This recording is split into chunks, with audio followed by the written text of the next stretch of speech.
En la fase superior de la sociedad comunista, dijo Karl Marx, correrán a chorro lleno los manantiales de la riqueza colectiva. ¿Cuál fue la promesa que hizo el socialismo? El socialismo no prometió la igualdad, por definición. El socialismo lo que prometió fue la igualdad en la riqueza. El socialismo lo que prometió, en pocas palabras, fue el lucro universal. Nunca hubo una condena moral a priori por parte del socialismo, ni nunca por parte de los igualitaristas en general, respecto del lucro y del bienestar material. Al revés, lo que hubo fue una promesa de que, llegado el comunismo, llegado el socialismo, lo que íbamos a tener iba a ser una sociedad donde a nadie le iba a faltar absolutamente nada. ¿Quién en esta sala no está de acuerdo con ese fin? Les pregunto yo. Que a nadie le falte absolutamente nada. ¿A quién no le gustaría ver lo que propone Marx aquí, más allá de si la riqueza es colectiva o no, lo podemos discutir, obviamente, pero que todo el mundo tenga lo que necesita y lo más posible de lo que necesita? Todos estamos de acuerdo en eso. Yo creo que el problema no es eso. El problema está en los métodos de cómo logramos ese objetivo. Y los métodos que propuso o el socialismo los conocemos en sus resultados. Obviamente produjeron lucro, pero produjeron otro tipo de lucro. Joseph Stalin, por poner un ejemplo, uno de los seguidores, obviamente, de la fórmula socialista propuesta por Marx, según la revista Time, es el quinto hombre más rico de la historia de la humanidad. De la historia de la humanidad. Fidel Castro, que sigue siendo muy admirado en toda América Latina y en el mundo, en esta foto está en una visita en la Unión Soviética, el cuadro de fondo es Karl Marx, frente a él está sentado Khrushchev, y él tiene dos Rolex puestos en su muñeca izquierda, uno para ver la hora de Cuba, otro para ver la hora en la Unión Soviética. Dos Rolex a falta de uno. Según la revista Forbes, ha acumulado un patrimonio de más de 900 millones de dólares. Este es el hijo de Fidel, Fidel Castro hijo, actualmente un alto funcionario del régimen cubano, en una fiesta con la Paris Hilton y la Naomi Campbell, difícilmente discutiendo lo que es el materialismo dialéctico y el historicismo revolucionario. Ustedes podrán comprender. Otros próceres del igualitarismo que son menos seguidores tal vez de la línea dura, pero que sí han enarbolado esta bandera y se han hecho famosos con ello. Cristina Kirchner, que acaba de ser su partido al menos, su línea en Argentina derrotada, ¿no es cierto? Y se calcula, malas lenguas hablan, de que han acumulado un patrimonio considerable en los últimos 10 años que han gobernado. Esta fue una foto que se le sacó y se hizo un cálculo más o menos de cuánto tenía puesto en joyas, ¿no es cierto? Y es una cosa extraordinaria, o sea, no crean que estas son joyas de fantasía. Nuestro amigo el presidente Evo Morales, sufriendo, ¿no es cierto?, el capitalismo en el jet privado ese que lo lleva a todos lados. Entonces, ¿qué pasa? Y quiero poner estos ejemplos para que saquemos una primera lección. Siempre que se plantea una ética revolucionaria se va a requerir de una nueva élite que suplante a la anterior. Siempre va a haber una élite que reemplace a la élite que se pretende cambiar. Y la historia muestra que han terminado siendo más abusivas, más opresivas que las que han reemplazado. Entonces es una primera cuestión. Si hablamos de igualdad y lograr la igualdad, ¿no es cierto?, a través de procesos revolucionarios, ¿no?, o refundacionales, lo que va a ocurrir es que no se va a resolver el problema de la desigualdad. Es más, puede incluso acrecentarse como ocurrió en todos los países que lo han intentado y como ha ocurrido también en la región latinoamericana con los ejemplos populistas que todos conocemos. ¿Cuál es el problema de fondo? Y aquí quiero ir a la segunda lección que podemos sacar de la historia y sobre todo de la filosofía igualitarista. Es la condena del lucro individual. Eso es lo que molestaba a Marx, porque pensaba que solamente puede existir un beneficio, ¿no es cierto? El empresario solo se puede beneficiar en la medida en que perjudica a otro. El capitalista vive del trabajo ajeno y adquiere su cultura a costa del otro. Como la fuente del valor para Marx estaba únicamente en el trabajo, entonces la única manera de obtener utilidades, ¿verdad?, era haciendo trabajar al proletario horas que no le remuneraba. Y con eso iba acumulando su capital. Obviamente esto a la larga iba a terminar por hacer colapsar el sistema. La predicción del socialismo fue que el sistema capitalista iba a colapsar y iba a hacer empeorar la calidad de vida de las masas cada vez más. y obviamente con las tensiones de clase finalmente llegaría a la sociedad comunista en algún minuto. ¿Qué es lo que ocurrió? Esto tal vez ustedes lo saben, pero yo creo que es bueno recordar.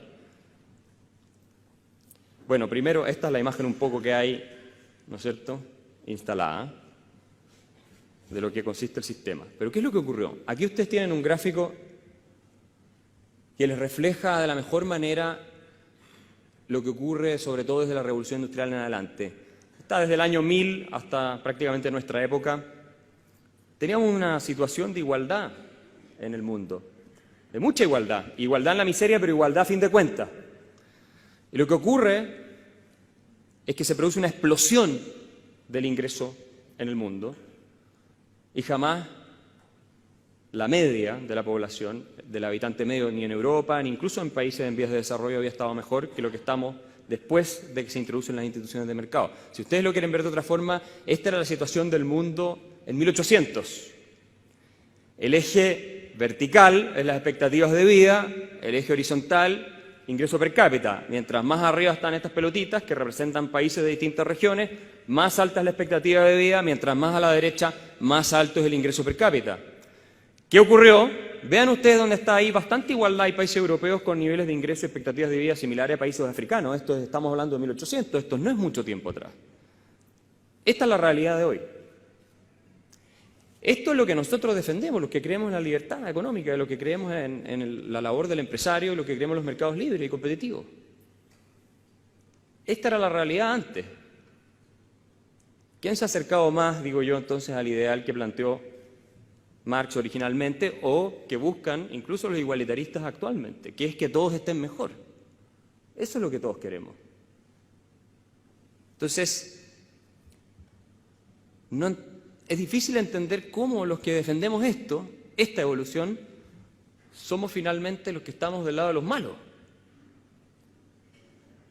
Y tiene que ver, digo, con este clima y sensaciones que se instalan en la opinión, al final.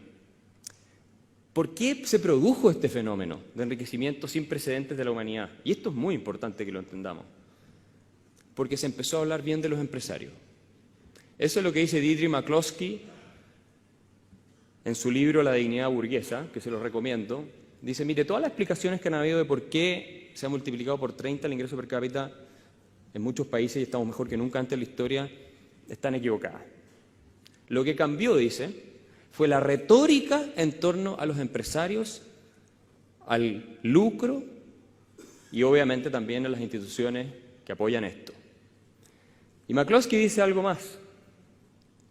Cuando se empieza a hablar mal, cuando se instala la sensación en una sociedad, desde el punto de vista retórico, de que la actividad empresarial debe ser rechazada, de que el lucro es algo indecente, inmoral, de que no hay una contribución social relevante de parte de los emprendedores, empresarios y todo eso, se le está aplicando un impuesto gigantesco al progreso que a los que más perjudica a los más pobres.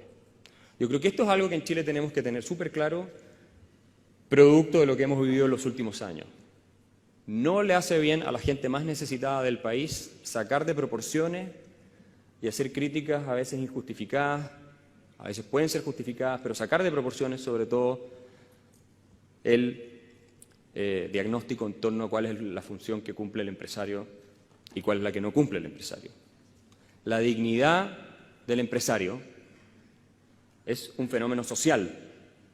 No tiene que ver solamente, y esto lo explica McCloskey, con que haya una institución, un impuesto más, un impuesto menos, no.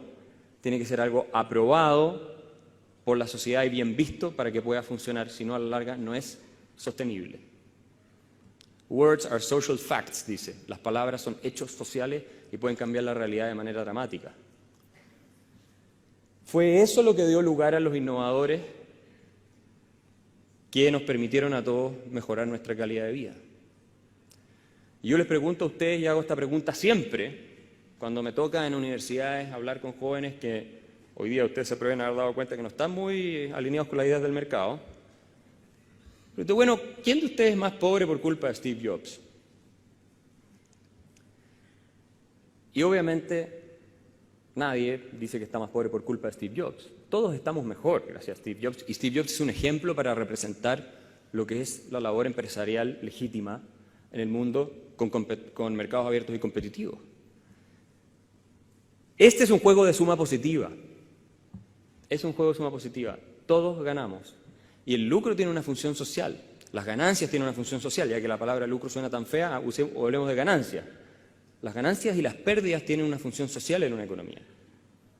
Ganas en la medida y te enriqueces en la medida en que satisfaces necesidades y deseos de los consumidores.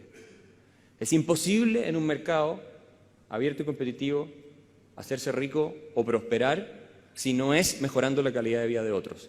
Yo he planteado este desafío muchas veces en distintos foros que me den un solo ejemplo donde en un mercado abierto y competitivo uno puede prosperar y que le vaya bien, hacerse rico si ustedes quieren, más o menos lo que ustedes estimen, sin beneficiar a otros o al menos satisfacer sus deseos y necesidades.